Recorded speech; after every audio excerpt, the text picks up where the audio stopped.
चैत्र मास के कृष्ण पक्ष में पड़ने वाली एकादशी को पापमोचनी एकादशी के नाम से जाना जाता है।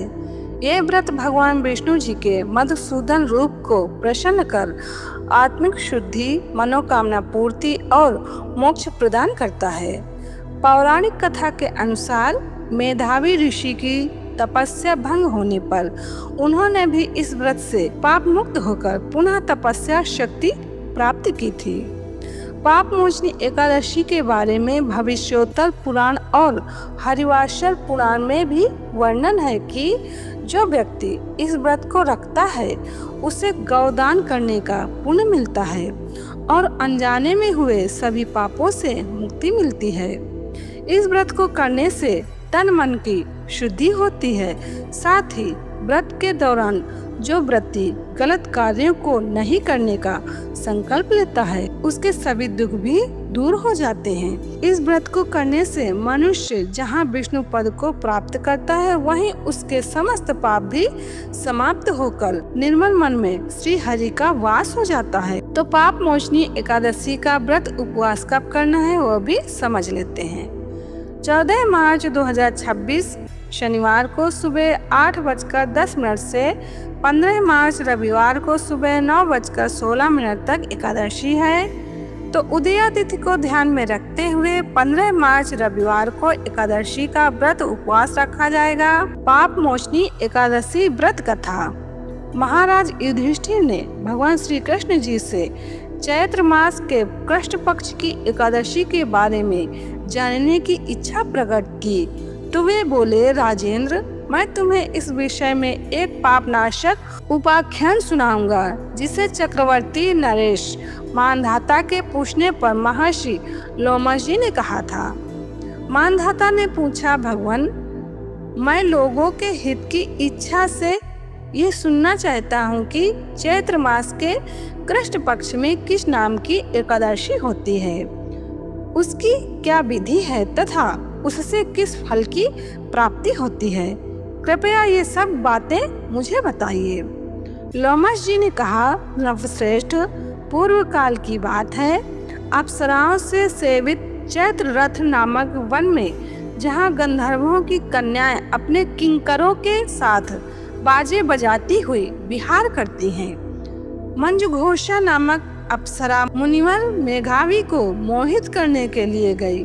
वे महर्षि चैत्ररथ वन में रहकर ब्रह्मचर्य का पालन करते थे। मंजुघोषा मुनि के भय से आश्रम से एक कोष दूर ही ठहर गई और सुंदर ढंग से वीणा बजाती हुई मधुर गीत गाने लगी। मुनि श्रेष्ठ मेघावी घूमते हुए उधर जा निकले और उस सुंदर अप्सरा को इस प्रकार गान करते देख बरबस ही मोह के वशीभूत हो गए। मुनि की ऐसी अवस्था देख मंजुघोषा उनके समीप आई और वीणा नीचे रखकर उनका आलिंगन करने लगी। मेघावी भी उसके साथ रमण करने लगे। रात और दिन का भी उन्हें भान न रहा। इस प्रकार उन्हें बहुत दिन व्यतीत हो गए। मंजुघोषा देवलोक में जाने को तैयार हुई। जाते समय उसने मुनिश्रेष्ठ मेघावी से कहा, ब्राह्मण, अब मुझे अपने देश जाने की आज्ञा दीजिए।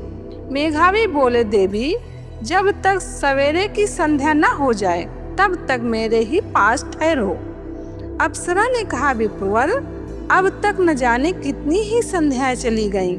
मुझ पर कृपा करके बीते हुए समय का विचार तो कीजिए। लोमश जी ने कहा, राजन, अप्सरा की बात सुनकर मेघावी चकित हो गए।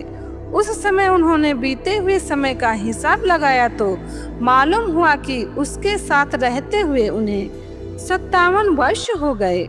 उसे अपनी तपस्या का विनाश करने वाली जानकर मुनि को उस पर बड़ा क्रोध आया। उन्होंने श्राप देते हुए कहा, पापनी, तू पिशाची हो जा। मुनि के श्राप से दग्ध होकर वह विनय से नतमस्तक हो गई। बोली, विप्रवर, मेरे श्राप का उद्धार कीजिए। 7 वाक्य बोलने या 7 पद साथ साथ चलने मात्र से ही सत्पुरुषों के साथ मैत्री हो जाती है। ब्राह्मण, मैं तो आपके साथ अनेक वर्ष व्यतीत किए हैं, अतः स्वामिन मुझ पर कृपा कीजिए। मुनि बोले, भद्रे क्या करूं, तुमने मेरी बहुत बड़ी तपस्या नष्ट कर डाली है। फिर भी सुनो, चैत्र कृष्ण पक्ष में जो एकादशी आती है उसका नाम है पाप मोचनी। वह श्राप से उद्धार करने वाली तथा सब पापों का क्षय करने वाली है सुंदरी। उसी का व्रत करने पर तुम्हारी पिशाचता दूर होगी। ऐसा कहकर मेघावी अपने पिता मुनिवर च्यवन के आश्रम पर गए। उन्हें आया देख च्यवन ने पूछा, बेटा यह क्या किया तुमने तो अपने पुण्य का नाश कर डाला। मेघावी बोले, पिताजी मैंने अप्सरा के साथ रमण करने का पातक किया है। अब आप ही कोई ऐसा प्रायश्चित बताइए जिससे पातक का नाश हो जाए। च्यवन ने कहा, बेटा चैत्र कृष्ण पक्ष में जो पाप मोचनी एकादशी आती है उसका व्रत करने पर पाप राशि का विनाश हो जाएगा। पिता का यह कथन सुनकर मेघावी ने उस व्रत का अनुष्ठान किया। इससे उनका पाप नष्ट हो गया और वे पुनः तपस्या से परिपूर्ण हो गए। इसी प्रकार मंजुघोषा ने भी इस उत्तम व्रत का पालन किया।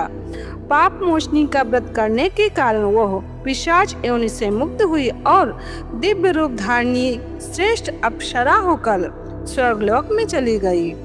भगवान श्री कृष्ण कहते हैं, राजन, जो श्रेष्ठ मनुष्य पाप मोचनी एकादशी का व्रत करते हैं उनके सारे पाप नष्ट हो जाते हैं। इसको पढ़ने और सुनने से सहस्त्र गोदान का फल मिलता है। ब्रह्म हत्या, स्वर्ण की चोरी, सुरापान और गुरु पत्नी गमन करने वाले महापातकी की भी इस व्रत को करने से पाप मुक्त हो जाते हैं। यह व्रत बहुत पुण्यमय है।